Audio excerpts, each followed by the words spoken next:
السلام السلام عليكم ورحمة الله وبركاته. حالته waa mid degan ilaa isku dardaray waa channelka Riiraan u dhaxay ummadda Soomaaliyeed mucaaradnimo mucaafirnimay waad ogtiin barnaamij taxanaah oo taliyo hore nabad sugidda Faad Yaasiin maalmahan laga warinayo shalay waxaan dhageysanay qaybta saddexaad maantana waxaan soo dhageysanay qaybta afraad waaba yaree 14 daqiiqo ahayd. barnaamijkaygu wuxuu ku saabsan yahay laba qodob waa ninka kale ku eeday al-shabaabnimada falaqayn qaybna waa arrimaha Hiiraan waa ogtiin waa ninkii reer Hiiraan oo generaalka ahay. marka soo dhawaada page-ka follow videoga share iyo like yaa laga baqaylin waa ogtiin anigu dhinac lama jiro wixii la sheego aan wax ka iraadaa waxay ila tahay waliba cid afayeen uma ihi cid xil uma haayo cid uma hadlo xisbi kuma jiro aniga ka shakhsi ahaan ra'yigayga iyo teleefankayga ka soo hadlaa sida ila tahay waa marka cidii dhib u aragtana waxaan u malaynaa waa cid rabto in ayaga sidee rabaan loo dhigo sababtoo aniga cid macaga saarto anoo cid ka socda cid ma weeraro. marka waxaan ku hormaraa Hiiraan Faad Yaasiin iyo Mahad Salaad is-eedintooda waa u daba dhigaa waana soo koobaa barnaamijka. arrimaha Hiiraan waa iska jawi degan xaaladda waa mid nabadeed maalmahan wadadii matamaani beledweynaha howlgalo ka jireen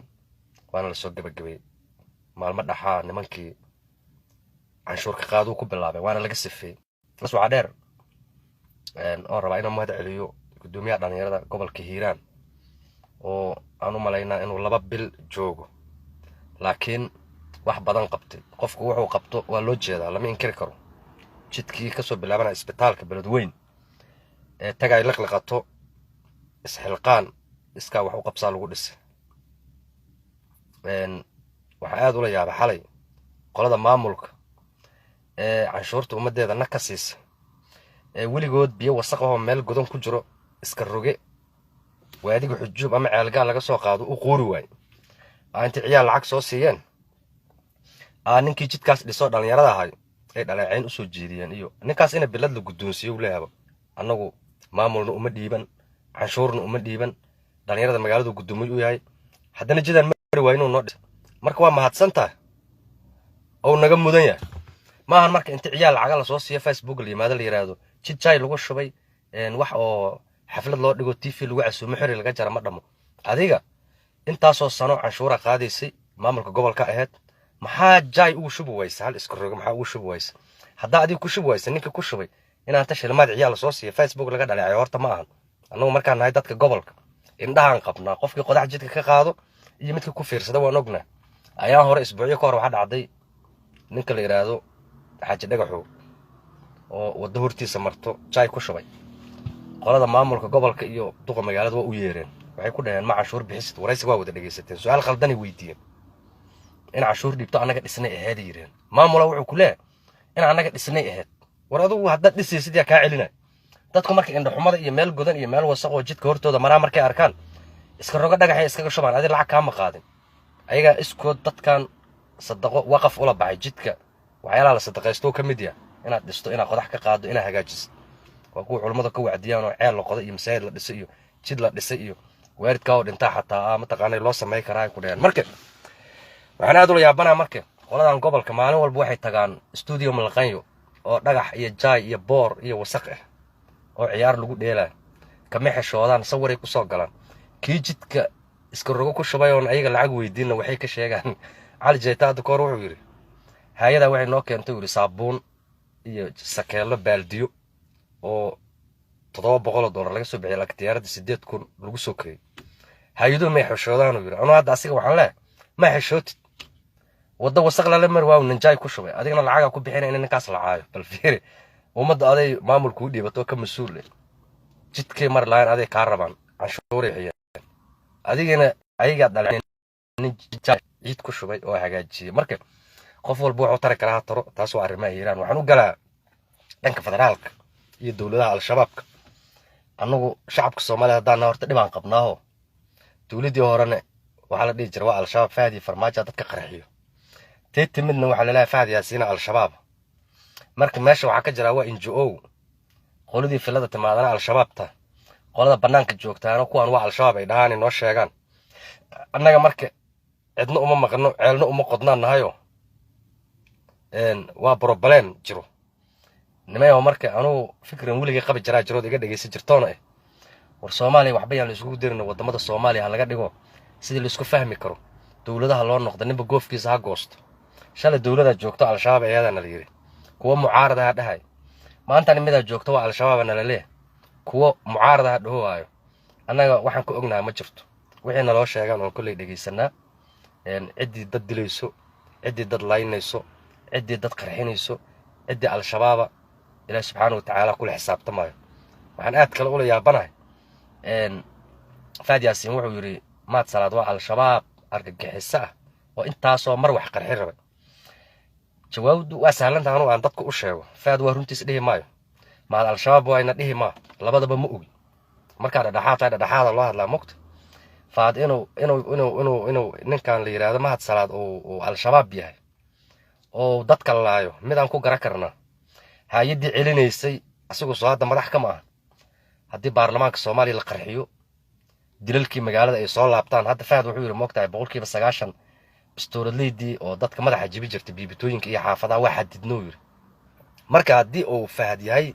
haddii uu maad salaad al-shabaab iyo oo Fahad Yaasin run sheega waxaan ku garan doonaa halka sano labada sano soo socoto dadka biibitooyinka lagu dilo masaajidada irdooda lagu sugo baarlamaanka la qarxiyo dadka la laayo hoteelada la galo madaxtooyada la isku dhex qarxiyo markaas wuxuu Fahad Yaasin sheega waa run laakiin hadda cadeyn anagu ma hayno marka ilaahay ka cabsano ninkaas inuu al-shabaab iyo in kale aanu ma aqaan anu kulay ma aqaan waxa ogtaa marqaati laga noqdaa asugu wuxuu yiri baarlamaanku hadda kor qarxin rabay shirkiyaan baajino yiri haddo marka asugu wixii madax ka yahay baarlamaanka hal qarxiyo markaas warka Fahad Yaasin oo run noqona muqti laakiin hadda waa is-aadayn iyo wixii shalay Fahad iyo farmaajo al-shabaab ahaayo meel hebel qarxiyo kale ee la mid tahay aniga aqligayga anu cid ku xid gudbaynin marka aan aragno haddii baarlamaanka la qarxiyo wasaaradda gaashaandhigga la qarxiyo ila nabad sugidda ninkaanu jooga waan al-shabaab la yiri marka wax walba u sahlan yihiin baawarka al-shabaabka afgoyso ugu soo wado meesha rabo ku qarxi kara hadda moogta asaa abnigi marka eed waxay run noqon kartaa markaan aragno habeen kasto 5-6 qof oo la dilay mid masaajid lagu sugay mid xaafadiisa irdeeda lagu sugay mid oo meel biibita lagu dilay waxaas hadda ma jiraan moogta waa ognaa dhif waa maray dhacaan bishii ama 2 bil ama 3 bil qof la dilaa waliba goboladii u badan tahay haddii marka intaas oo ma sameeyo waa runtiis laakiin haddii waxba dhicin dafa ma salaad al-shabaab maan markaas haddii xaba ayna dhicin qof la dilin oo abnigu si fiicnaado oo muqdisho waxba ka dhicin dafaad ma salaad markaas al-shabaab ma ahanbo marka waa xirig nina dhinacaan u jiidayo la isku eeday mar walba qoladii gudaha ku jirto wixii la rabo lagu sheego qoladii banaanka joogtaana waxay rabto sheegto Soomaaliya horta saasa ka jirto marka ay howl u taalo waayeen qofkii dadka dilaya xisaab guuna aska meel u taalo waay cid la qaybsanaysa ma jirto marka mar walba mucaaradku waxay yiraahdeen dawladda al-shabaab taliyaan nabad sugidda mar walba waa al-shabaab la yiraahdaa marka anagu ka shacabaan ma ogin qofka soo sheegana al-shabaab ay dhahayo ma aragno waana loo sheegaa markaasna astaamo lagu garan karaa raadina intaas markaan maanta uga soo gud waraysigii shalay aan ku laabana oo ahay ekraan 3 nin oo habar gidiraha disho yiri Fahad Yaasin Robleyna shaqo u doonatay oo annaga maamulkaaynu kuma jiro taa shalayna waa ka hadlaa haddana waa ku celinaa wax yar waxaan rabaa inay soo baartaan inay ekraan ka tirsaneeday xukunka Fahad Yaasin iyo inayna ka tirsanayn iyo inay Roble shaqo u doonatay iyo inayna u doonan hala soo cadeeyo warar badan horta iskhilaafsan Yaasin Farisi uu hadlay Fahad Yaasin si uu hadlay gabadha si uu hadashay gabadha dhashay tusaalahan waxay tiri 1 saac iyo 40 daqiiqo aan video call ka wacay warka siday u dhigtay ayadoo libisanayso oo igu tiri taliyaha ay ii yeereen intaas maamada noo sheegtay moogta Fahad Yaasin wuxuu yiri anigu wadanka ma joogin marka anigu wadanka ma joogin